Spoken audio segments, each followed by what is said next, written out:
The Masters of Divinity would like to remind their audience that JP and Father Chuck are not journalists, pundits, or experts on today's subject matter. They are mere podcasters, and while that means they can do 500 sit-ups a day, they should not be used as a news source. Masters of Divinity is an entertainment podcast, designed to be funny and thoughtful, so please do not storm Area 51, it is a heavily guarded military base, and they will shoot you on sight. I've seen them do it. My brother Kyle was built on a military base, and they tortured and killed a guy who tried to release him. Kyle is still there, and I think about him every day. Stay strong, brother. You will be delivered from bondage soon enough. Anyway, enjoy the show, and please don't take this too seriously.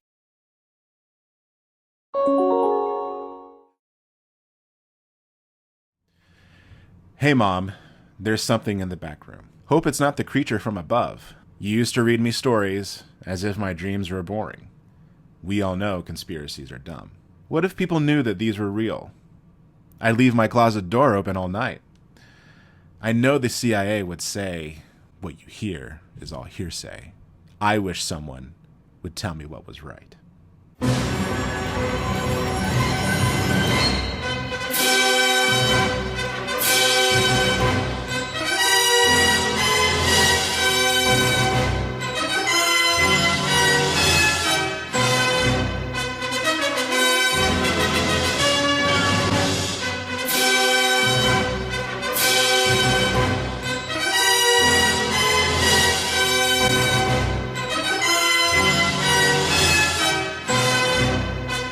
Hello, I'm JP, the moderator of this podcast, Masters of Divinity, and I am here with Father Chuck. What up? Father Chuck, how you doing? You know, I'm all right, feeling You're good. But yeah, I was gonna say something like, I don't know, I was gonna talk about surfing. But like, it feels all like outside of our subject matter. Did you watch the season premiere of Rick and Morty?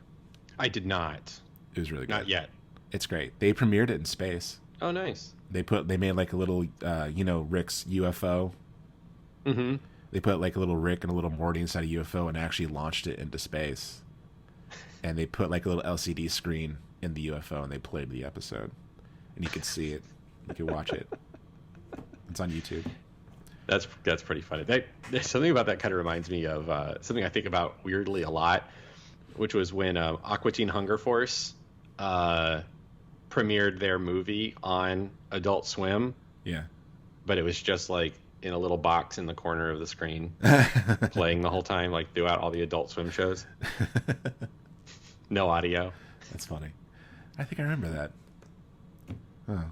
Well, so this week we have a really, really interesting subject. Something that Chuck and I are very passionate about. Oh, yeah. And you might say, really? You're talking about this again? Well, it's prescient this time. We mentioned a couple episodes ago about the possibilities of the existence of aliens. Maybe we're getting a little ahead of ourselves. But so far, it has been confirmed by our own government that there are unidentified flying objects out there. Or as unidentified aerial phenomena. Correct. UAPs. And so that's what we're going to talk about today. If you're not familiar with what's happening, I'd like to go into a little rap. I mean, I'm not going to like rap. I mean like a rap. Okay. So in 2017, the New York Times released an article titled "Glowing Auras and Black Money: The Pentagon's Mysterious UFO Program." The article revealed there was a department within the Pentagon known as the Advanced Aerospace Threat Identification Program, also known as ATIP. The department was practically buried and covered up by the Pentagon, despite the fact that of the $600 billion spent on Defense Department budgets, $22 million went to ATIP. I'm going to have a hard time with this. I'm going to call it ATIP. ATIP. Right.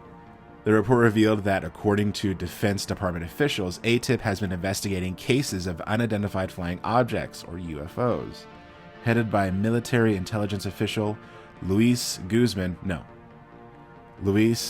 Elizondo. Every time I see Luis, I have to say Guzman. I'm sorry. The DoD had claimed for years that the program was shut down in 2012, but the program's backers say that while the Pentagon ended the funding, the program remains in existence. And in that time, ATIP has continued their investigation into UFOs, something that's reported to them regularly.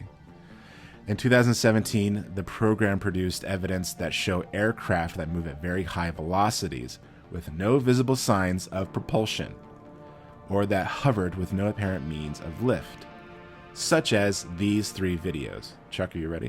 I'll send it to you over Signal, where they can't find it. Are we going to leave this part into the... Oh, I should have worn tinfoil. Would that be too much? Maybe. Okay. I've got it up now. All right.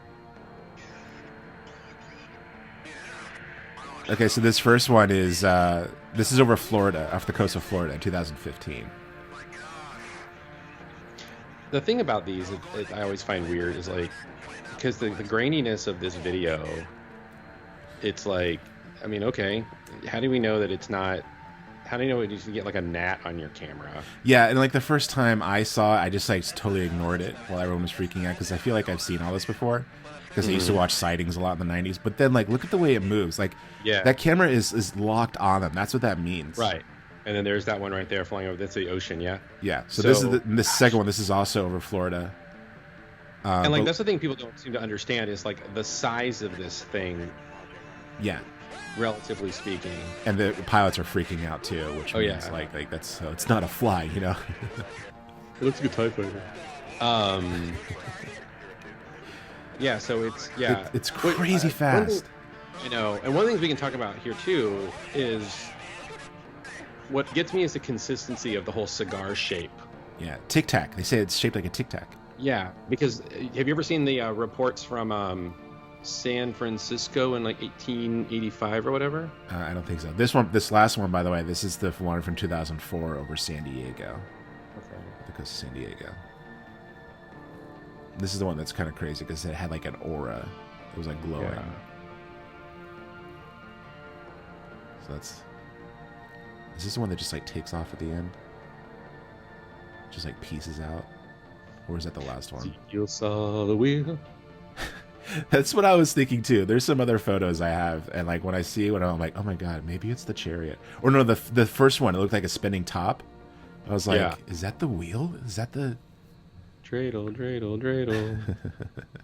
Wouldn't that be crazy to think that like the dreidel is like tapping into some ancient vision of these things? Yeah. Oh wow.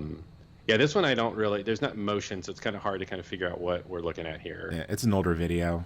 Yeah. But this is taken from an F-18 over the coast of San Diego, off the coast of San Diego in 2004. Oh, there we go. There it goes. Boom. It just pieces out of there. And that's the thing that gets... So let me just say that part of what leads me to believe that there's something, definitely something worth checking out here, is the consistency of the descriptions over the like centuries at this point. Yeah. So what were you saying about a cigar shape in the 1800s in San Francisco? So I think it's like 1896, San Francisco. That's one of the earliest recorded UFO sighting things, like in like U.S. newspapers or whatever. Yeah. Is that people were reporting these like flying machines over the city. They were glowing flying machines, and they were described as zeppelins. So when you think about like in that time, like this is your frame of reference, right? Because this is the deal with the way the human brain works, is that we have to have metaphor in order to like deal with emergent phenomena. Right. So they described them as a type of zeppelin. So again, an oblong cigar-shaped flying machine. Right. And that was in the 1800s. Yeah. And that's just consistent. Like if you, like I said, those Renaissance paintings with all those like machines in the background that people always talk about. Right. Yeah. I mean, like if you watched, like I said, I watched Sightings a lot in the 90s, which is one of my favorite shows of all time when I was a kid. Mm-hmm. All they talk about is cigars in the sky. Yeah. Every Fox show, X-Files, talk about cigars. It's always a cigar. Yep. And, you know, it's kind of consistent with what we're seeing in this footage. And it gets even more weirder, Chuck. That's the footage that was released 2017. And since then, there actually have been numerous other releases of footage, photos, and testimony of unidentified flying objects, or as ATIP calls them, the unexplained aerial phenomenon. All right, this evidence that I have for you next, Chuck.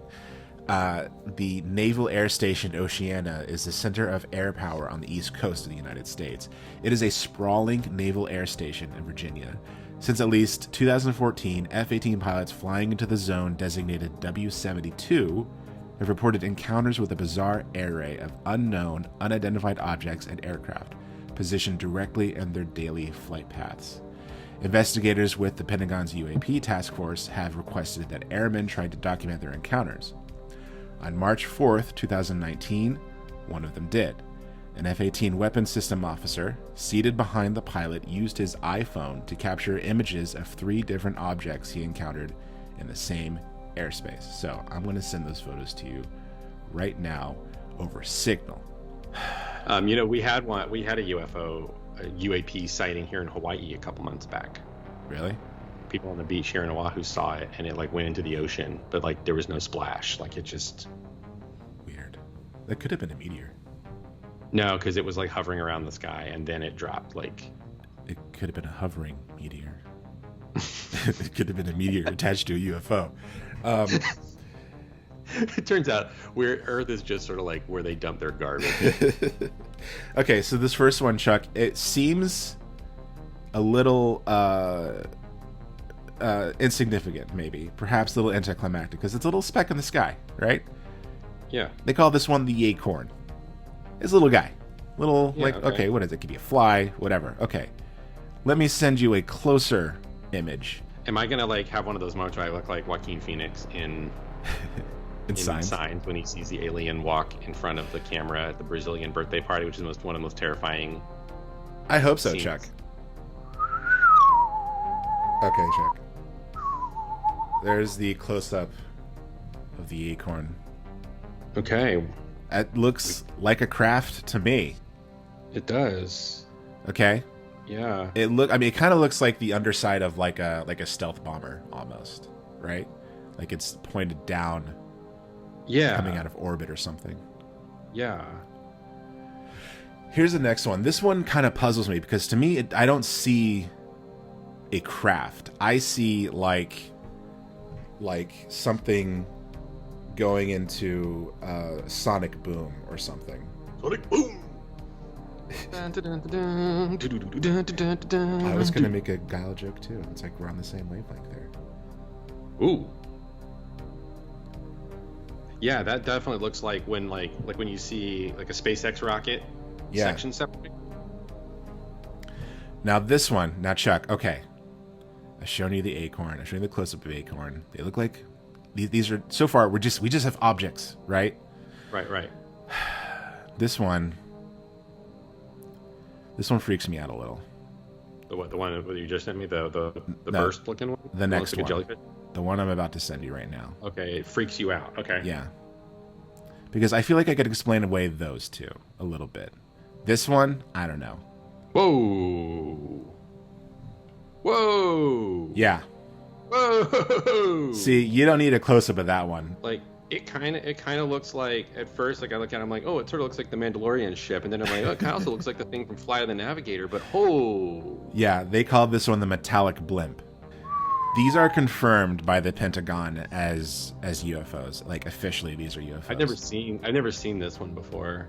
Yeah, that's a spaceship, that, or something that's supposed to look like a spaceship. See, that's the one that freaks me out, man. I don't know about that one. I've got nothing except spaceship that looks like a spaceship. Right, and there's no denying that. I think is the question of whether or not it's terrestrial or not is the big conversation. Yeah, and the fact that these things seem to be defying physics is where. Right, and there are interviews, 60 Minutes, I mentioned in the Blunderhead episode, that 60 Minutes did a special, and they interviewed pilots who've seen these things, and they're saying they're moving at it was 60 miles per hour in 15 seconds or something, or Probably faster than that. 60 miles, like 50. No. I mean, a trick that Honda Civic can do. It moved 60 miles in 15 seconds. Oh, I see what you're saying. That's Gotcha. what I mean. Like, they're tracking them, and like these things like come towards you. Apparently, they're the size of commercial jets. Mm-hmm. They're huge, and they're like coming towards our fighters. Like, one guy said, like, one of them like looked at him and came toward him and chased him down, and then like it disappeared, and they saw it again like 60 miles away. I heard a theory the other day that I read somewhere, a comment on some article or something, where somebody put out this notion that the reason that the government is embracing and letting us sort of believe that there's aliens is that it distracts us from the fact that that we are hilariously out of touch technologically in terms of our military, and that some foreign government has this technology, and so they'd rather us believe that it's an alien rather than like China or something. That makes sense. U.S. military superiority is like probably the one thing keeping us from getting nuked, like, or just like constantly messed with on a daily basis by China and Russia. I could see that. Or this is some super secret U.S. military operation that is like being done to sort of social engineer us as a society to see like how we react to this information. Which is strange, because like there's a whole department dedicated to finding U.S. technology made by the military, like the Pentagon investigating itself, covering up the investigation of itself. I don't know, it's like Section 31 in Starfleet, man. Yeah, but the guy who headed up this department, the ATIP, Luis Elizondo, he was the guy that kind of was like the whistleblower behind all of this in 2017. He's the one that leaked all this footage and all this information, all these documents to New York Times. And he did it because he couldn't take the secrecy and all of the covering up and pushback, because he wanted the world to know about all this, or he wanted our country to know about all this, because there needs to be research done. You know, if we're outgunned by something, it doesn't matter if it's China or Russia or Mars, we need to know. We need to research it further. Yeah. Well, it reminds me of one of the stories I remember seeing on one of, as you know, and some of our regular listeners know that I have been known to be an avid consumer of the UFO documentary genre on like midday History Channel. Right. And in one of those, I remember that they talked about how one of the things Jimmy Carter had said during the campaign to become president, because that was like during a time when there was a lot of big speculation about UFOs and stuff. And he said that he'd let the American public know. And the story goes that as soon as he was sworn in, one of the first things he did was he asked the CIA director at the time for information about this. He's like, I'd like all the files. And he was told, no, right, he can't have it. And that CIA director was George H.W. Bush. Right. So it's kind of, it is kind of interesting that we've gone through sort of like a cycle of a generation, a particular political elite group that, now that they're, done or dead, yeah. That now this stuff is being discussed again in a little bit more open way. And what it takes politically is someone higher up to move things, not so much, the little people. Like, they can always be written off as crazy or stupid or as like mistaken, whatever. There's this whole stigma created now where it's like airmen are told not to report it because you'll look like an idiot. Mm-hmm. And so they don't do it, even though they see it every single day. But you take someone like this guy, Elizondo, who like actually kind of grew a conscience overnight. I was like, no, we got to know about this.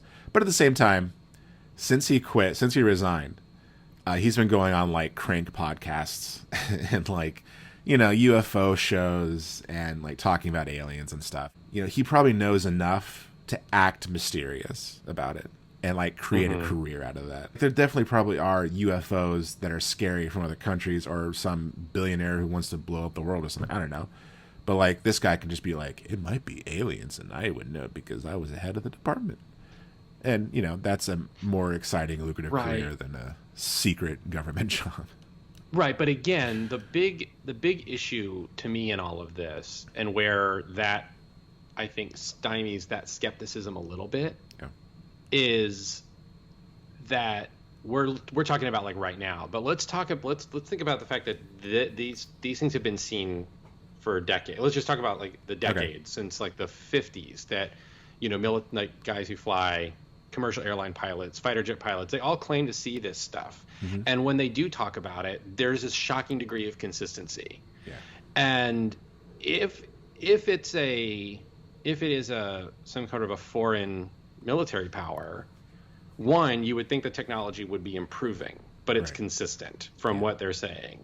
The other thing is that why wouldn't that, like, if you're obviously trying to be seen, right? If the thing, like, okay, if the thing is looking at the pilot and following them around, you're trying to be seen. That's true. Okay. They're not being very discreet in that regard. Yeah.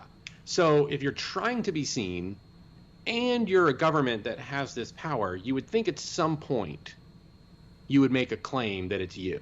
Mm-hmm.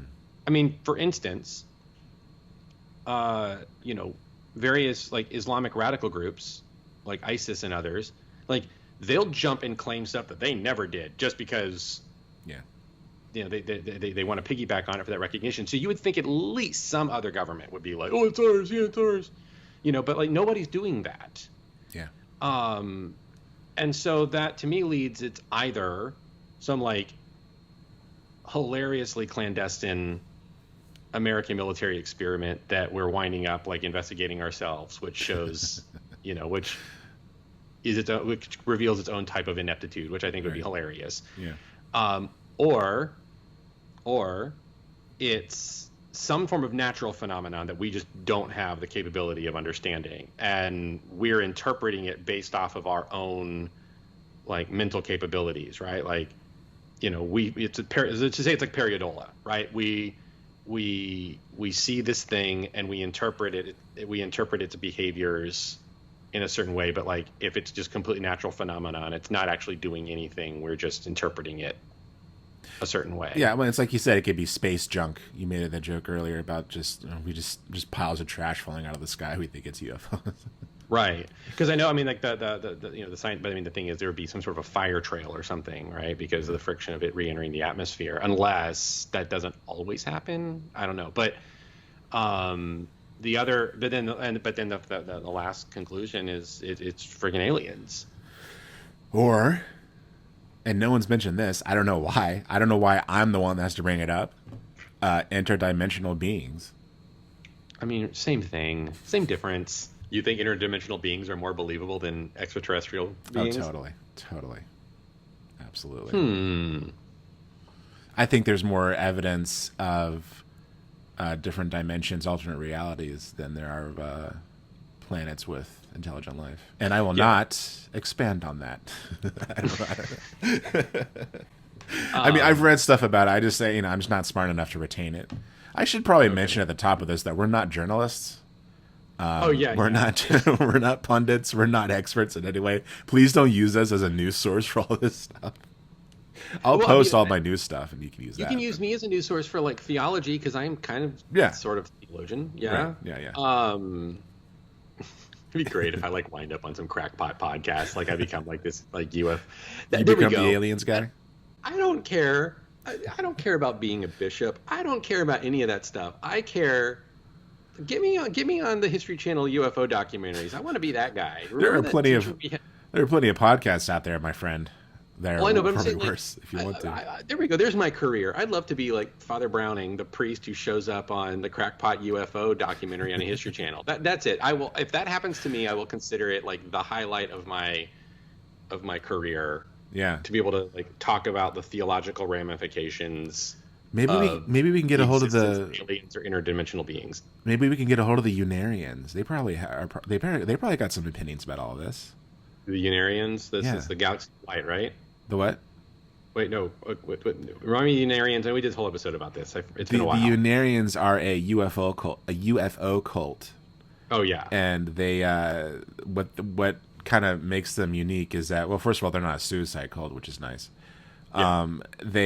What they do, they're filmmakers, but they're very much on the low budget side. And whenever they get like a new member, and they share their testimony. They recreate it with their filmmaking, and so they have all these testimonies that are sort of recreated like these like cheap sets and stuff, which I find fascinating. Anyway, I might join them. No, I'm just kidding. I'm just saying, like, I don't know, but let's get them on the show. I mean, we're still being reviewed. I think what it is that we're still being, considered for membership in the Galactic Federation of Light. Is what I. Well, and then there's the other. How about this?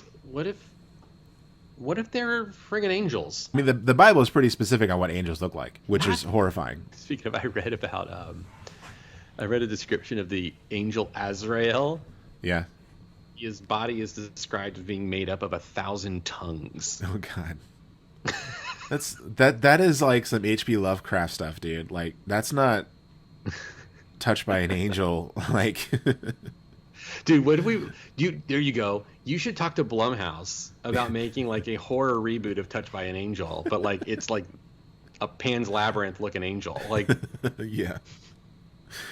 Well, I mean, we did see that picture of the sphere, which didn't look like a craft to me. It looked like, I don't know, it looked like a some kind of natural phenomenon occurring, like a portal opening to another dimension, perhaps. But but the reason I brought up the angelic being thing is because of the famous depiction of the angels in the Book of Ezekiel, which is sometimes been referred to as like the Bible's nod to UFOs, because it mentions that the cherubim appear, and they appear by way of wheels. Right. And that the wheels have they exhibit an intelligence, and they're described as wheels within wheels, and that they don't move any kind of like normal way because they're always moving on a fixed point. So like that raises an interesting question. Like first, like what did Ezekiel see that he's describing? A lot of people want to say it was just purely metaphorical language, but it seems like he was describing something. Right. And he's interpreting it as angelic. And that raises a whole interesting avenue of conversation because of it's almost like the Jewish Christian equivalent to like Vikings meeting the Marvel Universe's Thor and finding out that this being that they worshipped is actually just some sort of elaborate alien. Did you ever see the movie Knowing with Nicolas Cage? No. You tried to get me to watch that movie. You should watch it. You keep trying to get me to watch that movie. You should. No, I think you would like it. I don't know why you wouldn't. Why you think you would? It's totally like up your alley. Like, but this stuff freaks me out too. It is kind of freaky. Yeah. No, seriously. I will watch a penis-headed monster rip itself out of people's bodies and fight Sigourney Weaver all day long. Yeah. But you show me a movie where a owl-looking gray alien abducts people. No, like I find Close Encounters of the Third Kind way scarier than Alien. So you wouldn't like Fire in the Sky, I don't think. No, I remember when I first saw the preview for that movie as a kid, and I was just like, I would have nightmares with the preview. I want to know, Chuck, as a man of the cloth. Yes. As a holy man. Dressed, but yes. Like if this were to be revealed, like yes, we've done the studies. These are extraterrestrial. That means that there is extraterrestrial life that is intelligent, and they're visiting us. What would that mean to you? I'll preface the question by giving a little backstory, because I remember watching one of those History Channel UFO documentaries way back in like 2000, 2001. Yeah. And this mention of that the reason why the truth is covered up is because of concerns that it would like ruin people's religion, and that the Vatican has had like regularly issued statements to basically like address it. I know like even just a couple years ago, Pope Francis basically was like, the existence of aliens does not negate Catholic dogma or whatever. So it's in the background of these conversations, and that, being somebody who is always kind of attuned to religious thinking from a young age, like it's always piqued my interest. And so I've thought about that a lot since I was a teenager. Of like what happens to my religious belief if a UFO lands in front of the White House and we are finally conclusively know we are not alone in the universe. Right.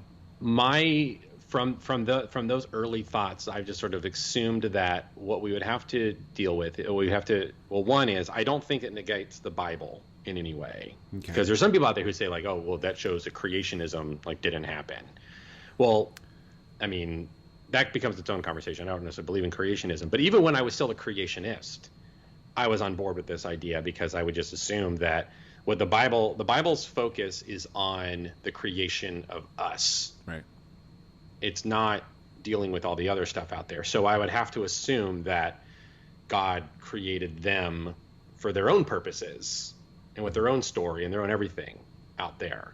And then, of course, I was pleasantly surprised when I discovered C.S. Lewis's Space Trilogy, where he lays out that exact scenario in his Space Trilogy. Out of the what is it? It's a Paralandra, Out of the Silent Planet, and That Hideous Strength. Paralandra is the only one of those I've read, by the way, and it deals with the Adam and Eve of Venus being confronted with Satan. Very interesting book. Probably some of C.S. Lewis's best work, actually. It's really under celebrated, but way better than Chronicles of Narnia. Really, the Space Trilogy? You think it's better? I think it's way better than, because it's dealing with way more interesting ideas. I know somebody will try to fight me on this, but that's all right. But yeah, so like that's just what I've kind of always worked out is that if there are aliens, it doesn't affect my religion in the sense that, like, in terms of like soteriology, like salvation theology, because I would assume that God's got some other plan for them. Right. It's either they have their own thing going with God, or they're brought to us because somehow our gospel speaks to them. Right. I'm being risky saying that because I'm writing a novel about that premise, and I don't want anybody else to steal that idea.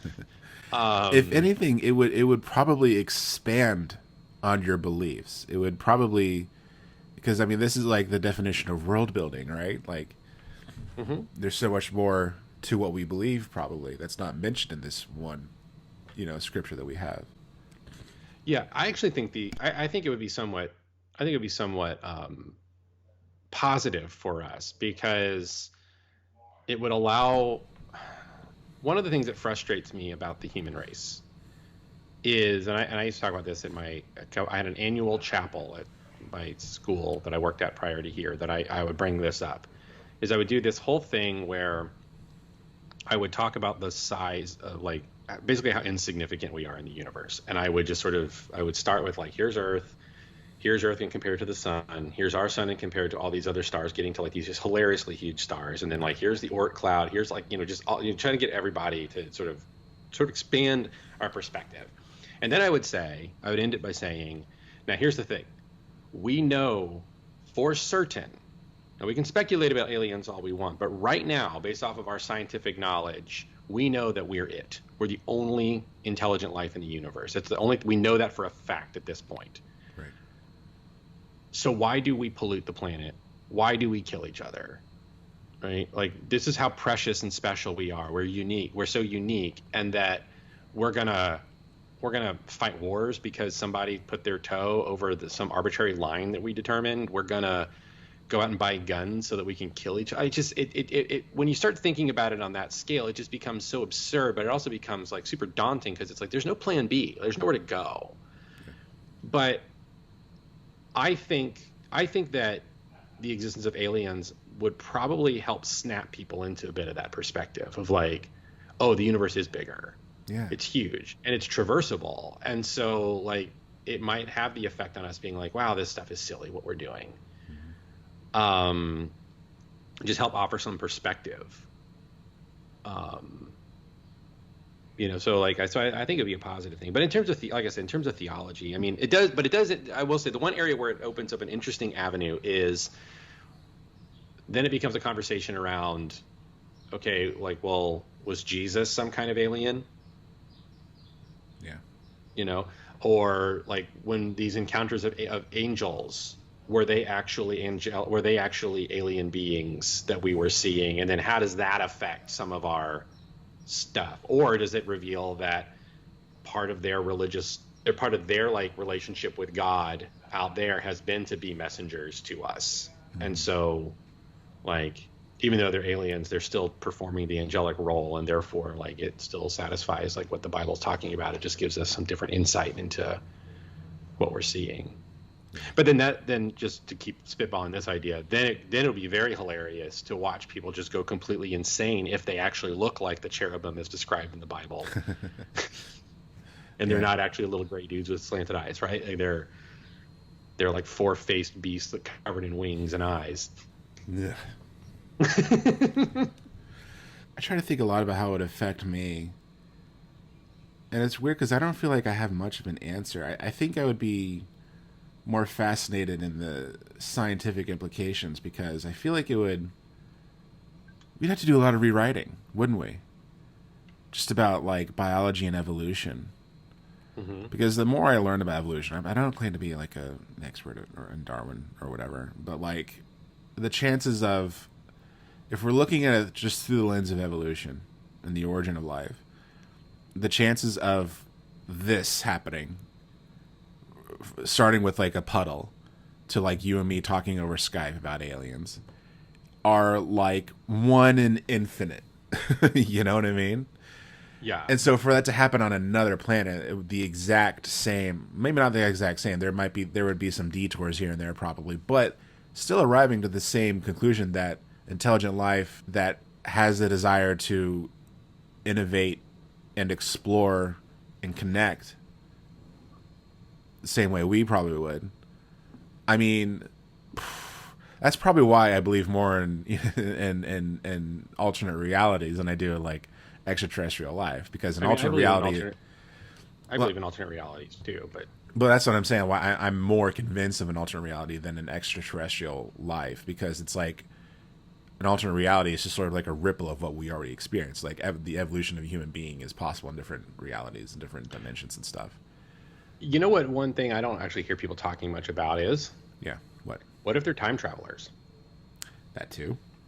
Like, what if we're seeing like this, like the rise of them in this period because they're like, what really was going on during the Trump administration? What really was going on during the beginning of this pandemic? And they're just like observing. Like, what if that ship, that silver ship, is basically like the future's version of the Magic School Bus, and it's just a school trip of future people, like kids coming back. Like this is their 4th grade thing. Like, all right, we're gonna go back in time, and they're thinking like, yay, we're gonna go to like I don't know 1969 landing on the moon or something like that, and like, no, we're gonna go to 2017. Aww. I don't know. Well, you did mention Flight of the Navigator, and that was a time traveling vessel. Sort of. They went back in time, though, right? Like, yeah, they did, but the traveling through time was a byproduct of its propulsion system. That's right. He didn't want to. He thought it was a bad idea. Yeah. Yeah. Okay. All right. Anyway, I mean that could also be a possibility. I try to wrap my head around like the possibility of time travel, and I still just like I don't get it. Like, I don't know. I can't make sense of time travel outside of like a movie, because it works in a movie, because you're working within the confines of storytelling, and time travel is just like reverse storytelling. But time travel in like the real world, like when people try to explain it to me, like what it would be like, I can't grasp it. Like someone tried to explain it to me, like if you actually could travel back in time, like if you went back to the 50s, you would end up in space. You wouldn't be here.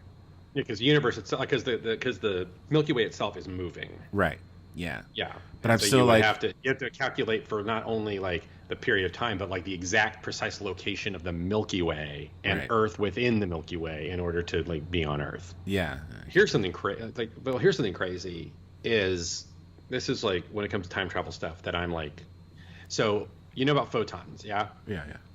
You know that a photon can either be a wave or a particle, and it changes based on whether or not it's observed. Okay. So a photon in its own, just out there, behaves like a wave. But if you look at it, it becomes a particle. Mm-hmm. Photons are nuts, okay? So doing lab experimentation, they determined that a telescope, because a telescope is effectively sort of looking like, certain types of telescopes are looking sort of effectively backwards in time. Right. That a telescope could observe a photon that has not yet reached Earth, and therefore it affects the past because that photon becomes a particle in the past. That's insane. So for all we know, we could be rewriting history Yeah. just by doing observation. Let's say we put a telescope on Mars and we're observing that same planet from a telescope on Mars. Well, you're encountering that photon before it hits Earth, depending on where Mars is located, of course. But you're hit that photon is being observed before it ever hits Earth, and therefore you're affecting the past. Right.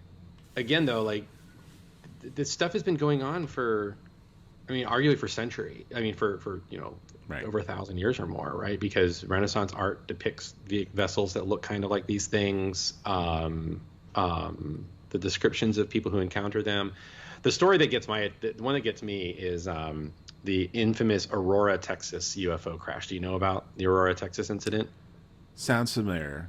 Why don't you explain it to us? So I want to say 1912 was it that it happened? It's sort of sometimes referred to as like Texas's Roswell, but the story goes that some form of unidentified flying machine crashed into a wind turbine in Aurora, Texas, way back when. And the people at the time described the pilot of this craft as a Martian. It was dead when they found it. They buried it and gave it Christian burial rites.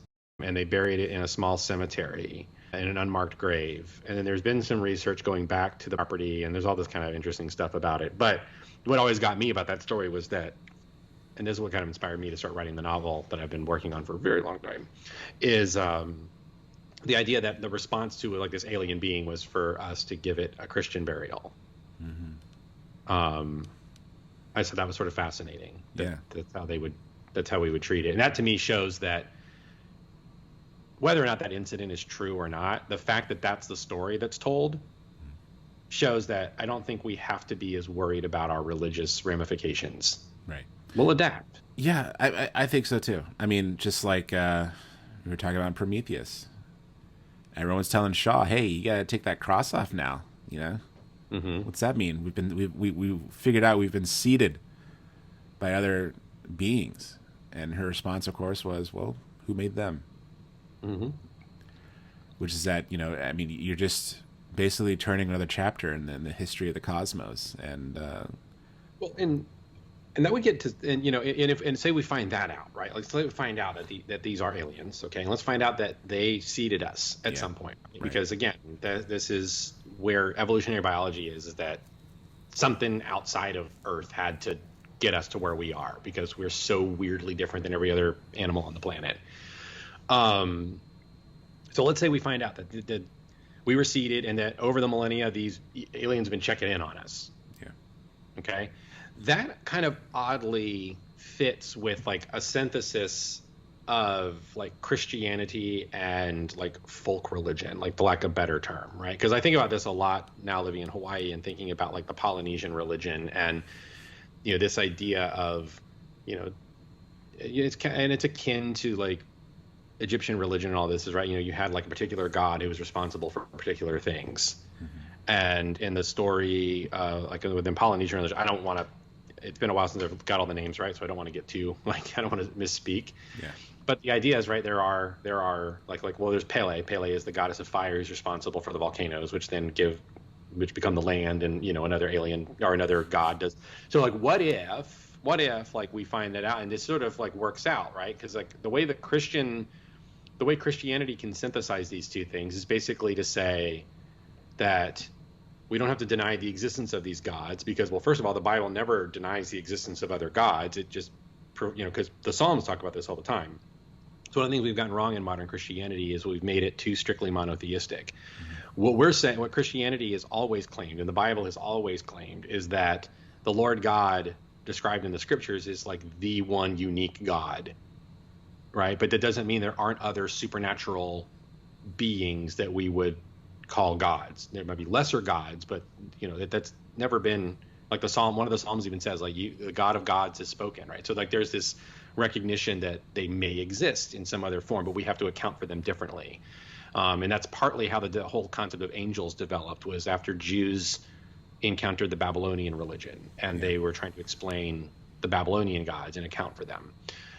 So Christianity can say that, like, the Polynesian gods or the pagan gods or whatever, like, they're some form of supernatural being, and they serve a purpose subordinate to, like, the Holy One, the great I am, the whatever you want to call him.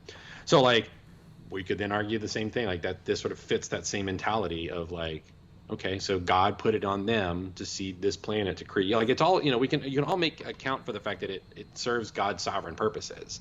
Like, there's different avenues for it. Again, like, I don't know, I'm not saying like this is how we have to codify it all, but I'm just saying, like, these are the possibilities. And so I think, like, it's exciting.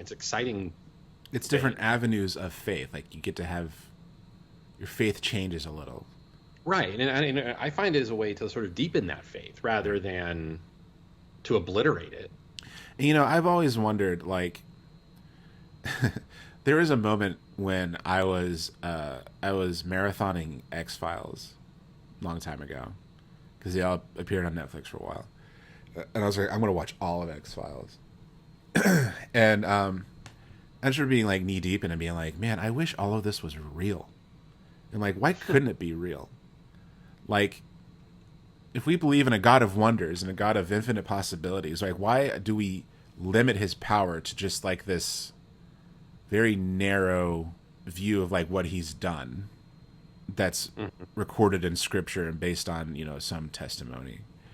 Why couldn't there be Sasquatch? Why couldn't there be astral projection or psychokinesis? And it always, like, I would always just, it would boggle my mind. I remember being back at our school, PBA, and I had friends, and I would talk to them about, like, what kind of stuff do you like to read? Do you read fantasy? Or watch? You read or watch fantasy, sci-fi?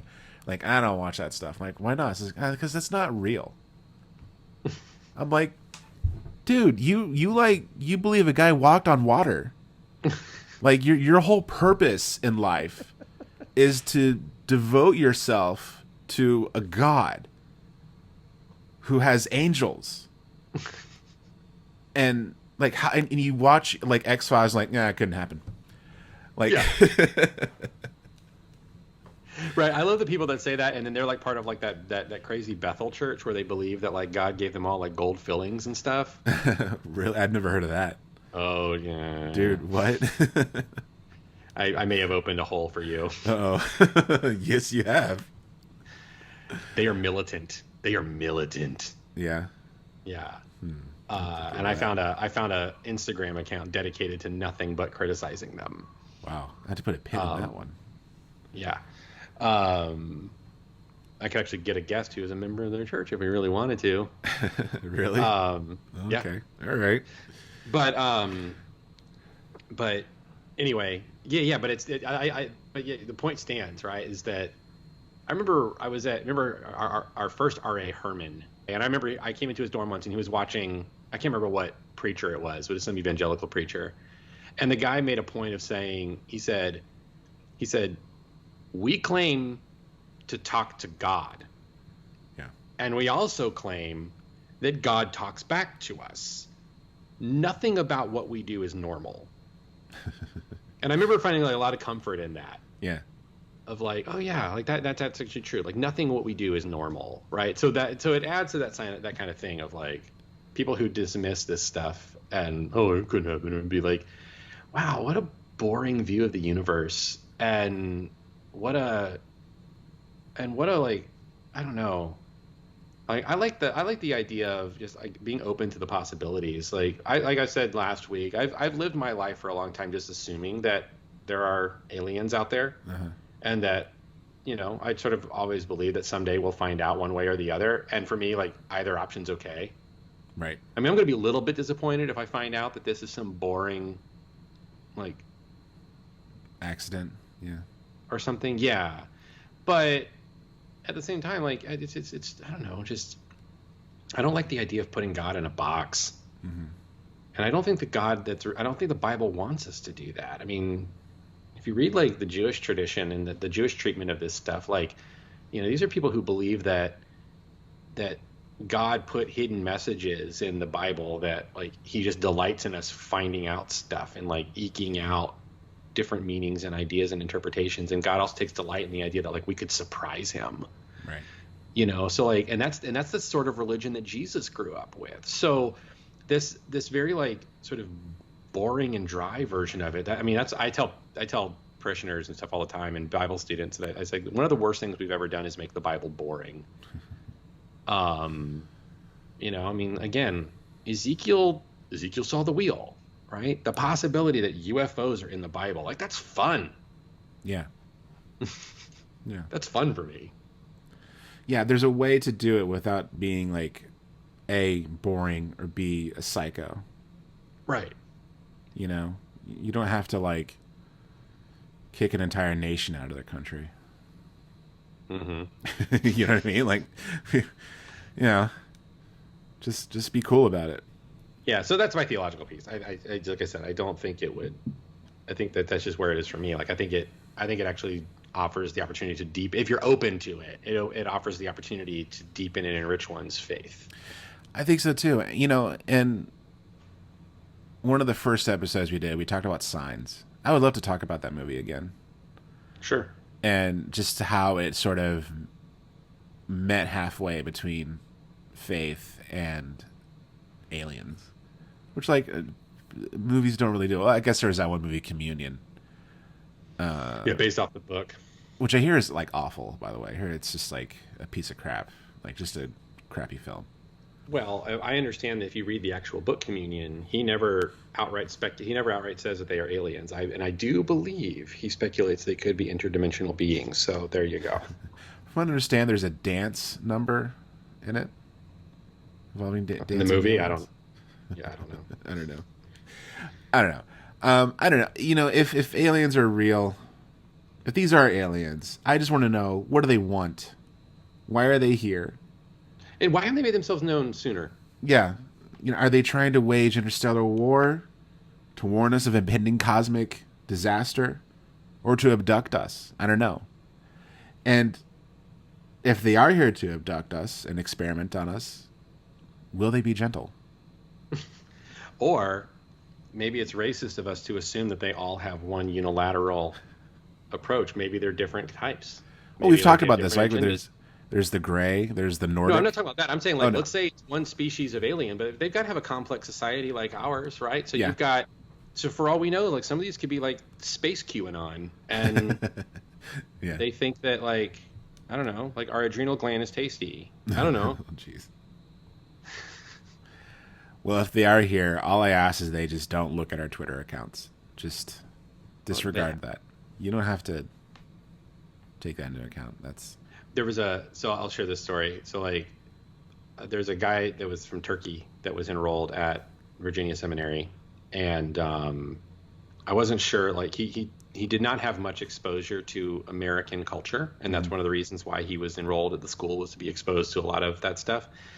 So we took him to go see Tropic Thunder, and great movie, right? So all of us going into the movie know at the outset it's a comedy. We've seen the trailers. We know what it is. That's why we're going to see the movie. This guy had not seen any trailers and did not know it was a comedy. Uh-oh. And so in this very violent opening sequence of people like getting blown up, which is, you know, of course, meant to be a spoof of the over-the-top violence of war films. Right. Everyone in the theater is dying laughing. And the whole time I'm like, well, this Muslim guy knows why we're the great Satan right now, because we're just laughing at death. Because he wasn't. He was just sort of like looking around. I mentioned that because that's a human society. Yeah. So what happens when like aliens show up and they watch like Mars attacks? I mean, that's what happens in Explorers. Right? The classic Joe Dante film Explorers, starring Ethan Hawke, River Phoenix, and I forgot that third kid's name. I don't know his name. Where they build the tilt-a-whirl and they put it in the force field because Ethan Hawke got a psychic message to build a force field. You remember this movie? Have you seen this movie? I've never even heard of this movie. Are you kidding me, Chuck? I don't think it exists.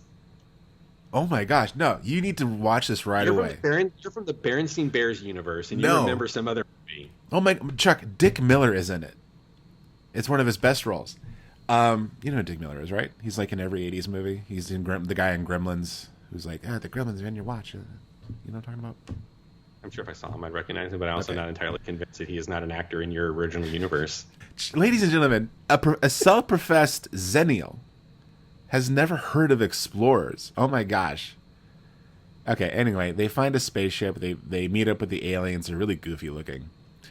And they talk to them like, why did you send us this message? Why did you bring us here? How come you just don't come to Earth? And like, dude, we've seen what you do to us on Earth. And they just showed them all the movies they watch with like all the violence being subjected to all these like aliens, like Godzilla and aliens being shot at and stuff. And they're like, you know what you do to us? We're like, it's just TV, it's just movies. Like, yeah, well, I don't know. I can't believe you haven't seen this movie. Nope. Okay, rushed into your prediction. This film was never properly finished. Yes. I mean, it was finished. They named their ship the Thunder Road after Springsteen. Yes, it's a tilt-a-whirl. It's awesome, Chuck. You're going to want to find a tilt-a-whirl and make a spaceship out of it after you watch this movie with your boys and your girl. She'll want to do it too. Dick Miller. Let's look at Dick Miller here. Legendary 80s actor. Oh, yeah, I know that guy. Yeah. Listen, there's plenty of movies from the 80s that like I've seen that I know like some people don't even know exist. Like, I mean, I was a huge fan of The Boy Who Could Fly. And like I think I might be the only person ever seen that movie. I've seen it. I love that. I loved that movie when I was a kid. I've seen Daryl. And I thought that movie was some kind of weird fever dream until I saw a Workaholics episode where it revolved around somebody trying to reacquire their VHS copy of Daryl. I remember that episode. That's good. That movie was filmed like in some areas of Orlando that I frequented. So I kind of want to watch it again. You know, I think you would like it, Chuck, because it is directed by Joe Dante, and he's such a good filmmaker. Gremlins is great. I just watched Inner Space for the first time in years the other day, and loved it. Loved every minute of it. He didn't do Gremlins, did he? Yes, he did. Okay. He did Gremlins and Gremlins 2. Gremlins 2. See, all right, beautiful commentary on society and media. All right. I think it's time for me just to pull the trigger on this, JP. I should start a Letterboxd account. Oh, yes. And then what I should do is I should start like watching these kinds of movies that I've never seen and like posting them and writing about them. You should. Like JP's recommendations. And that's totally. Maybe that's my Letterboxd identity is I'm JP's recommendations. Totally. I'll make a list for you. And you just go through that list. You add it to your watch list. I mean, my list is hilarious, right? Because I've never seen a single Godfather film. Yeah. Oh, God. Yeah. I've not seen most of the Fast and the Furious franchise. That's fine. You don't have to see that. Die Hard, I know, is the one that really surprised me that you'd never seen Die Hard. Never seen any Die Hard film. I've never seen Lethal Weapon. I've never seen... Beverly Hills Cop? Nope. Wow. That's like the big I've seen three. Big Trouble in Little China, though, but only on TV. If you watched Beverly Hills Cop, Lethal Weapon, and Die Hard in one sitting, you'll be a changed man. I'm sure I will be. Anyway, but while we're on the subject of movies, did you ever catch The Vast of Night, a movie that came out last year during the pandemic? No. Terrific film. I remember wanting to see it. Yeah, you would love it. It's independently made by a guy from Oklahoma, by the way, shot in Texas. It takes place in the 1950s in a little small town in New Mexico, even though it was shot in Texas. And it's like it follows two kids. One of them is like an operator, like a switchboard operator, you know, and the other one is a DJ. And they keep getting like weird signals. They're like, you know, communicating back and forth. Did you hear that? Did you hear that? And then you start getting these it becomes kind of apparent that there's like been a UFO in town, like it's flown over or something, and there's a UFO somewhere. And then once that happens, like the testimonies start coming in. What's really fascinating about this movie, Chuck, is that it's not like Close Encounters in that it's like a special effects driven movie. It's dialogue driven, because most of the movie is made up of conversations or monologues. Like you get two big testimonies, one from a guy who like may or may not have been part of a salvage team, and another one of like a woman who said like her kid was abducted.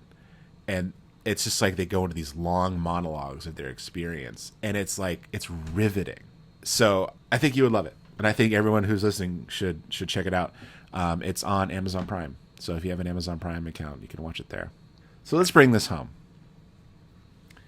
First of all, I do want to talk about how it is kind of weird that like it's been made known that UFOs are real like 4 years ago, and no one is like freaking out about it. You know what I mean? Like, it's kind of weird that we're not talking about it every single day. Well, that's partly due to the fact that just like you know what it is like, and I'm going to say this, it's Trump related, but it's not a criticism necessarily of Trump, but okay. It's right. One of the things that, I mean, it's kind of a criticism, but not in the typical way. So Trump was known for the fact that he would throw, and this is sort of his policy with a lot of his people, they would just throw just a bunch of absurdity all at once. Yeah. And it would just sort of, and so like you could never really focus on one bit of absurdity. Yeah. And it was sort of, it was meant to just bewilder people so that they could, you know, it was their kind of weird way of hiding out in the open or whatever. Yeah, on Twitter they call it trolling. But I'm saying, like, it would be like before you would some nuts thing would happen, and the press would gravitate to it, and then another like even more nuts thing would happen, and we just never followed up on the previous nuts thing. Yeah.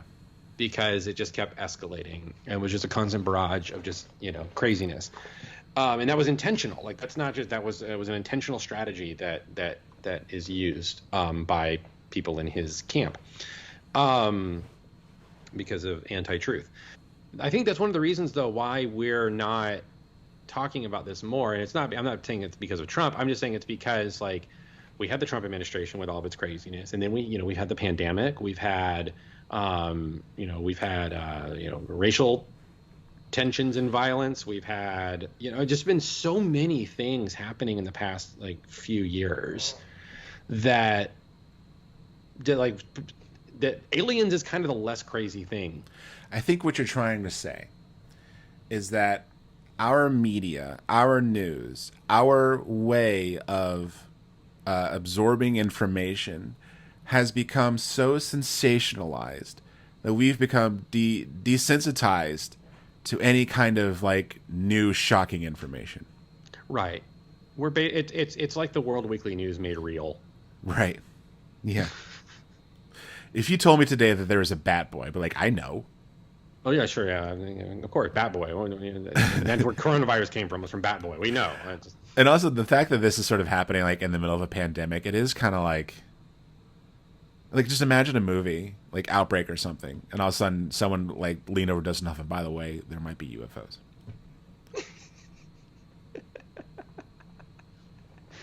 Not to change the plot or anything. It's just what's happening. Like, are they linked? Did the virus come from the UFOs? No. They're just also happening. It's just also there. You know what it's like? It's like those moments in big comic book events. Yeah. And where like the main event is happening, like let's say it's happening between the Avengers and X-Men, or it's happening between like the Justice League and like the Suicide Squad. Yeah. But the storyline doesn't involve like the entire comic book universe. Right. But they feel that it's big enough that every issue has to reference it. Yeah. And so like you'll be reading an issue of Spider-Man, and it's just like its own crazy plot. Like he's dealing with the Rhino and the Vulture teaming up to do whatever, and then like Black Cat shows up, and she's like, "Oh, isn't it crazy what's going on over there between the X-Men and the Avengers?" And it's like, "Oh yeah, totally." And then it's like back to their thing. Like that's what it's like. And that was always the obstacle that Disney, everyone who has ever worked for Disney and Marvel, is that like, how do we craft this world and they not know about like what's going on across the country and like not bother each other? I'm like, well, according to real life, UFOs and a pandemic can happen at the same time. We're in an interesting time right now this month because once all of this was made public, once this guy stepped down, and all of these numbers were revealed about how much money the department was getting, Congress is now very interested in what the Pentagon knows. And it's not just the left or the right. It's actually both. Like Democrats and Republicans are like, hey, you got to like give us a report or something. So that's what they've been doing. I think they added it as a stipulation to the stimulus bill in back in December 2020, that the Pentagon Thanks, has, Thanks, Donnie. Yeah, they added as a stipulation so that the Pentagon has to report on this UFO, this UAP guff, right? And what's interesting about it is that I feel like the reason why they're so interested in it, and I'm going to kind of demystify this a little bit. I think the reason why they're so interested is because when you look at the program itself, it funneled in about $22 million and then was like completely covered up and buried, right? Super secretive program. This is from the New York Times. The shadowy program, parts of it remained classified, began in 2007, and initially it was largely funded at the request of Harry Reid, the Nevada Democrat who was the Senate Majority Leader at the time and who has long had an interest in space phenomena. Most of the money went to an aerospace research company run by a billionaire entrepreneur and longtime friend of Mr. Reid's, Robert Bigelow, who is currently working with NASA to produce expandable craft for humans to use in space. The expandable craft are cool. Have you seen those things? I don't think I have. It like inflates Oh. in space because they're like, if it inflates. Oh, is that what they use to land on Mars? No. Like this, like so you're basically like you're getting like imagine like Slinky Dog. Okay. Or whatever, right? So like when you put the two halves together, it's just like this big, and then once it gets into orbit, they inflate it. Huh. And so now, like, there's like the hard components are on the sides, or whatever, but the middle is like this big balloon, like an accordion, that has been designed to withstand space or whatever. And then you have like living quarters and everything in there, so that you can actually pack an entire ship into a smaller space. But once it's in space, so you don't have to use as much fuel.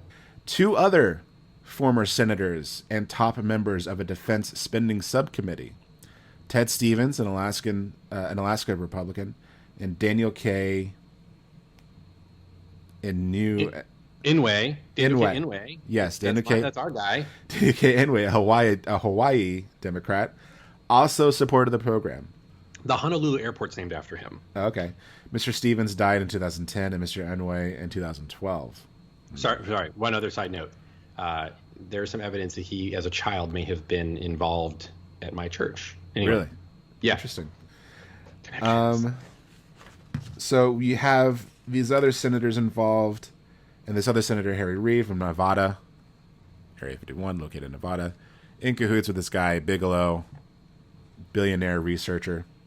One of those, you could argue, a Prometheus-type researcher, as it kind of reads here, because he's an entrepreneur and a scientist. So Mr. Reid said his interest in UFOs came from Mr. Bigelow. In 2007, Mr. Reid said in an interview, Mr. Bigelow told him that an official with the Defense Intelligence Agency had approached him wanting to visit Mr. Bigelow's ranch in Utah, where he conducted research. Reid said he met with agency officials shortly after his meeting with Mr. Bigelow and learned that they wanted to start a research program on UFOs. Reid then summoned Mr. Stevens and Mr. Inouye to a secure room in the Capitol. And then they said the meeting with Stevens and Inouye was one of the easiest meetings I've ever had. None of these three senators wanted a public debate on the Senate floor about the funding for the program. That's what Mr. Reid said. This was so-called black money. Stevens knows about it, Inouye knows about it, but that was it, and that's how we wanted it. Mr. Reid was referring to the Pentagon budget for classified programs. So this whole thing, ATIP, was basically funded with dark money. Dark money is basically like, it's money that doesn't come specifically from like taxpayers or the government. It comes from billionaires and like outside sources to fund something kind of like under the table. Right. And because it's not involving taxpayer money, that means it's not necessarily subject to the scrutiny and review of Congress and things like that. Yeah. So as much as we can like kind of look at the idea as like, oh, a secret department within the government studying UFOs and like be kind of mystified by it. This was funded by dark money. And I think the reason why Congress is so interested, I mean, I'm sure they're interested in like what they found. They did find stuff. Yeah. It's something worth looking at.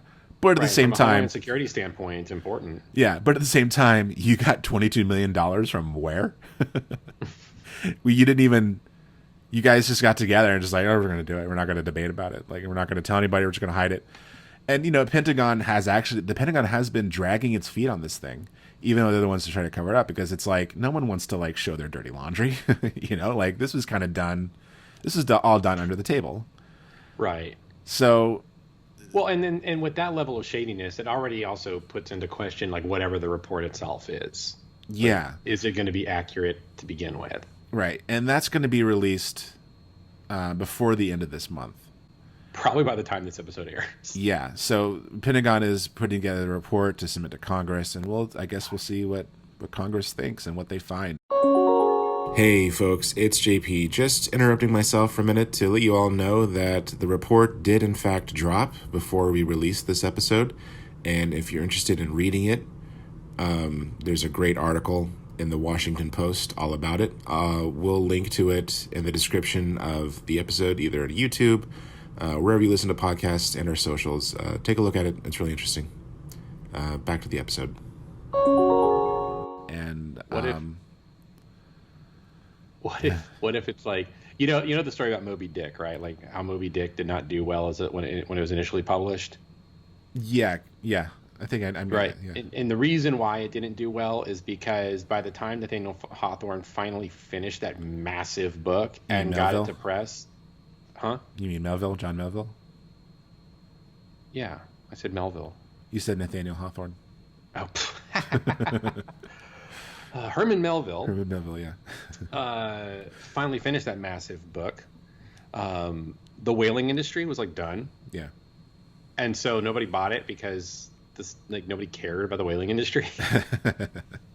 Because like there was some kind of, I can't remember, like some discovery that like led to like there was no need to like get whale oil anymore, and nobody wore tricorn hats and any of that stuff. Yeah. Anyway, the reason I bring that up is like, watch this episode be like this. It's like we're doing all this speculation of aliens. We're going to put it out, and then like next week, because we record this the week before it goes out, so like on next Tuesday we're going to find out, and they're going to be like, oh yeah, it was like some drones from some MIT students that did this. They can break the sound barrier without sonic boom. And we're just going to be like, oh man. Yeah. Well, also in this article, and I failed to mention it, this guy Luis Elizondo revealed that some of that money also went to building facilities in Las Vegas to house material that they had salvaged that supposedly fell from space. Yeah. And they said we really couldn't put it in any other kind of facility. We had to make a special facility for it. Well, then where was it before? I don't know. They just found it. I don't know. I don't know. Like, I don't know. Area 51, maybe. I don't know. Well, and that's, I mean, so you finally brought it up, buddy. You brought up the magic word, Area 51. Yeah. I saw this one documentary about Area 51 that was like specifically like it was not about the alien stuff. It was just about the fact that it's such a secretive facility. Right. And in there was this story of a guy who came home. He worked there. He's like a sanitation guy. He worked at Area 51, and he came home, got sick, developed like orange colored scales on his body, and like the doctors couldn't identify like what was wrong with him. And when like his family were like putting in requests with like his superiors to like what was he exposed to, like we're not allowed to tell you. Oh my God. And like I think the dude died, and it wasn't until after that they were like, oh yeah, apparently he was downwind of some like nuclear waste pile and must have got exposed to some kind of radiation or whatever. But the thing is like they everything there is so secretive that like they couldn't even tell this guy's family what he may have been exposed to. Like, they had to sue just to get some information about what like killed their husband and father. And like the same documentary had people who tell stories about how like they would work on aircraft, and then an alarm would go off And that meant they all had to take everything they were doing into the hangar and close the hangar, and they could not come out until the second alarm was let off because some other experimental thing was being worked on and they were not allowed to see it. So like highly siloed operations within the facility itself. Yeah. So like that's where like the idea that this could be some secretive like US military tech that they're working on without anyone else knowing. Mm-hmm. And that why like I wouldn't be surprised at all. We find out it's like it's our own thing, and just the way like the layers of secrecy around it all work. We're investigating ourselves, but I mean, who knows? But anyway, the point being though, like, but that is fascinating. I've forgotten that they built facilities to house stuff they found. Yeah, that there actually are salvage teams that go out and find. All right, I'm calling it. We're gonna Naruto run to those facilities instead of Area 51 to try to see at least like the junk from them aliens. Yeah, them aliens. Yeah. That's also why I think this is in the public. I think that whole internet meme of rushing Area 51, they got scared because they thought we might actually learn the truth. We got close to home, and so now they're giving us a little pressure valve thing to. Yeah. Probably. They know we know. They know, and we're not going to take it. I played the game Area 51 in arcades. I was very good at it. You should be afraid of me. Our listeners, listen.